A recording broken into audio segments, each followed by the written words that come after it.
tot, com sabeu, aquests dies estem immersos dins el Festival Grec, el Festival de Barcelona, que ens proposa moltíssimes activitats, dansa, música, teatre, i precisament us volem parlar d'una obra de teatre al carrer Franklin, que podrem veure fins al dia 19 a la Sala Petita del TNC. És un text d'una badalonina, de la Lluïsa Coniller, on també un paper, un dels protagonistes, és interpretat per un badaloní, per l'Oriol Genís. Bon dia. Hola, bon dia. Com estàs? Molt bé, molt content. Aquest carrer Franklin, d'una badalonina, com deia, també interpretes tu.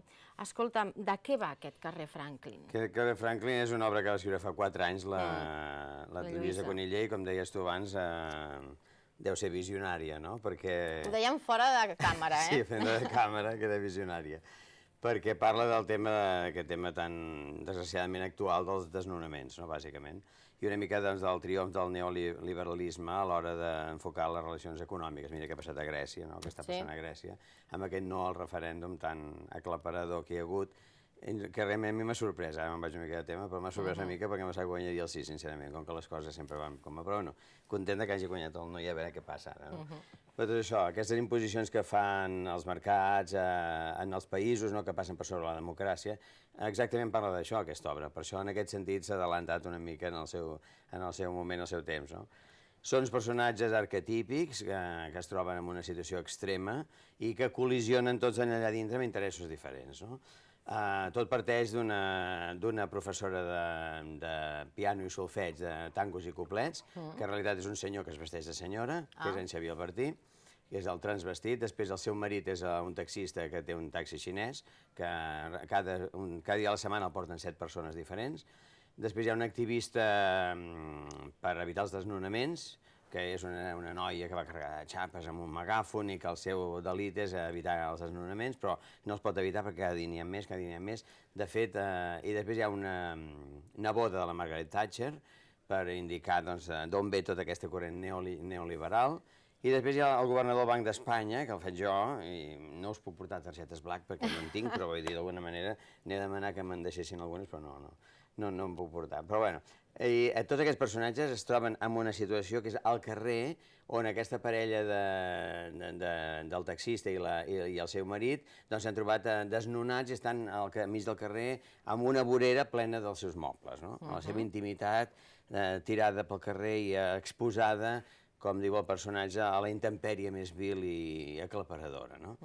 I en aquesta situació conflueixen tots aquests personatges. L'activista, que ja arriba tard perquè ja l'han desnonat, aquesta de la Margaret Thatcher, la neboda, que viu allà, és una de les veïnes, que també segurament la desnonaran perquè les coses van així, i el governador del Banc d'Espanya, que arriben allà d'una manera una miqueta desenfocada, perquè... Però que també li passa alguna cosa amb aquest home. Li passa alguna cosa, que això ja no ho desvetllarem, perquè si no la gent no vindrà a veure la funció, que l'ha de venir a veure. Llavors, aquest senyor que ve allà a buscar una cosa que li ha passat, que li ha provocat un dels personatges d'allà, i que ve a posar les coses als punts sobre les is. De primer sembla que sigui una pobra persona, sigui un pèl a canyes, i no, al final resulta que té més mala hòstia del que sembla i té més mala llet.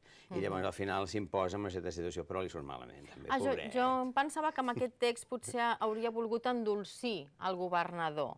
No, què va? No és, Jo crec que hi ha una cosa extrema amb el governador del Banc d'Espanya, que a més hi ha una, en castellà en diríem ensenyamiento amb el personatge, perquè, escolta'm, al final ja, bueno, no puc dir-ho tampoc, però realment el governador queda bastant malparat i bastant maltractat i bastant refrigerat. Deixem-ho aquí perquè deixem com una pista del que li passa en el governador del Banc d'Espanya. Molt realista. Un realisme passat per la farsa, passat per l'extrem, no? Però perquè sigui una obra de personatges arquetípics, bàsicament, no? I en Josep Maria Miró, el director, ha fet un treball fantàstic amb nosaltres. Sempre diem això als actors, sembla que volem quedar bé amb els directors, però és veritat. Fer la pilota, no, el director? Una mica la pilota, perquè si no la pilota... Ho veu i després diu, aquest no li donaré més feina, sinó... Jo sempre li faig al meu director, també, la pilota. Va. No, ho ha fet molt bé, estem molt contents del treball que hem fet perquè és un noi estupendo i hem col·laborat amb altres coses. I ha sabut enfocar aquest text, que tampoc és... Clar, en diem una farsa, però una farsa que té un contingut polític i un contingut, diguem-ne, repulsiu bastant important. No és una farsa simplement per passar-nos-ho bé, és clar que sí, però a més és una farsa que pica fort, no? Que pica fort i que d'alguna manera doncs, parla de les coses que parla. I penso que els personatges estan en un punt de precarietat social, que és la que a vegades els hi toca viure a molta gent, desgraciadament, en aquesta situació que tenim ara, no? Per tant, penso que no és un muntatge allunyat de la realitat, que és per passar-nos-ho bé, però també és per fer-nos enfadar una mica, reflexionar i fins i tot sortir al carrer a veure si fem alguna cosa. Però aquests personatges s'ajuden uns als altres, la majoria d'ells. Deixem el governador del Banc d'Espanya al costat. Tu creus que a la societat també passa això?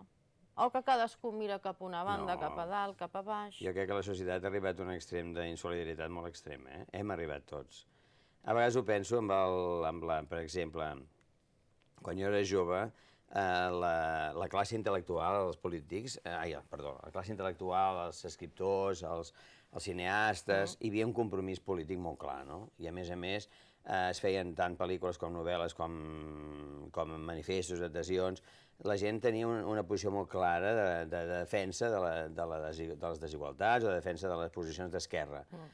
Això, no sé què passa, però on són aquesta gent ara, no? On som tots plegats en aquesta situació d'ara? Jo penso que realment és una situació complexa i em preocupa, començant per mi, no? Penso que realment hem desertat una miqueta del nostre compromís social, no? I que la societat, una mica com deia Pasolini, la societat de consum ha sapigut crear un nou feixisme, en el sentit que tot diguem-ne, el consumisme ha fet que ens deixéssim de tot el més, no? Que només ens preocupa a veure què ens comprarem o què ens deixem de comprar, o si ens canviarem l'iPhone, o si ens comprarem no sé què. I això és el gran, segons deia Pasolini, la gran conquesta d'aquest capitalisme nou, no? Que ja no necessita una forma feixista directa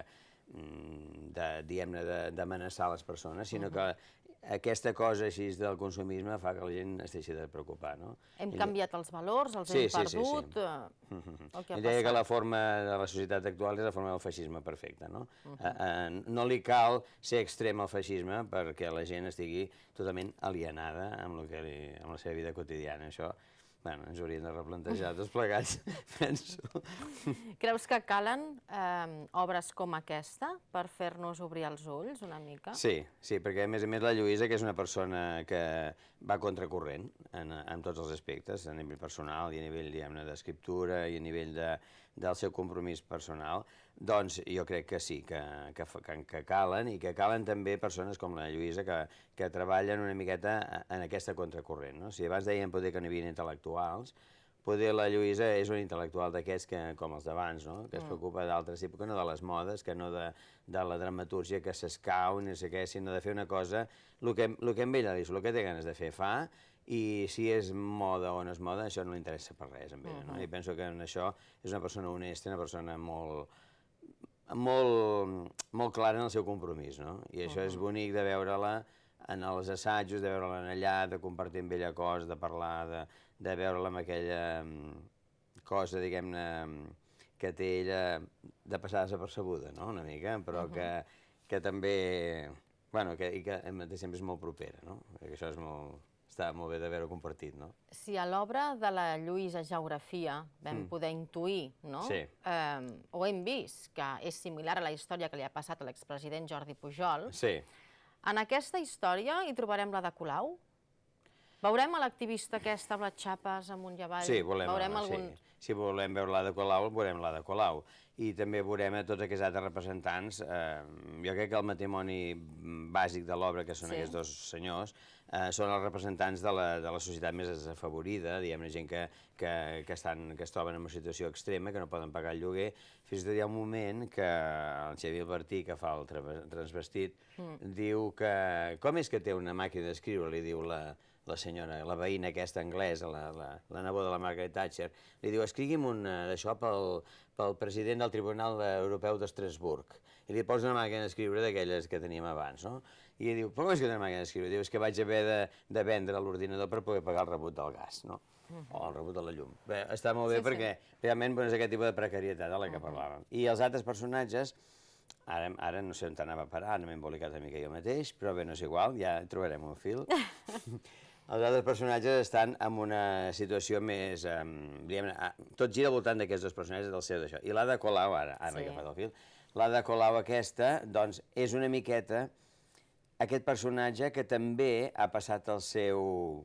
ha travessat el riu del desencant, també, no? Una mica es troba en una situació, és un personatge que és molt maco perquè està en una situació que ella mateixa li estan faltant les eines de creure's per la cosa que lluita, per la cosa per la qual lluita, no? També es queda una miqueta doncs, que ja no... ha perdut una mica el nord, també, en aquest sentit, no? Tots són personatges perdedors i tots tenen el seu punt humà, en aquest sentit, no són... En el governador d'Espanya, que és el que faig jo, ni tan sols penso que sigui tant el dolent de la pel·lícula, no? També és una víctima. També ho és. Tot i que, bueno, és bastant horrorosament dolent, però bueno, també és una víctima. Amb quins companys treballes, Oriol, a l'obra? A l'obra treballo amb la Montse Esteve, que és la que fa aquesta sucedani de l'Ada Colau. Després hi ha el Xavier Pujolràs, que és el marit taxista, que porta un taxi xinès. El Xavier Martí, director del Teatre Nacional, que fa En transvestit. Després la Lina Lambert, que fa la neboda de la Margaret Thatcher, no? Que al final ens surt amb una perruca estupenda, que ha heredat de la seva tia, doncs posada i que està molt bé, està guapíssima. Tenim moltes ganes d'anar a veure aquest carrer Franklin a la Sala Petita del TNC. Moltíssimes gràcies, Oriol, i que vagi molt bé. Fins al 19 de juliol només. Fins al 19, tenim temps. Gràcies. Gràcies.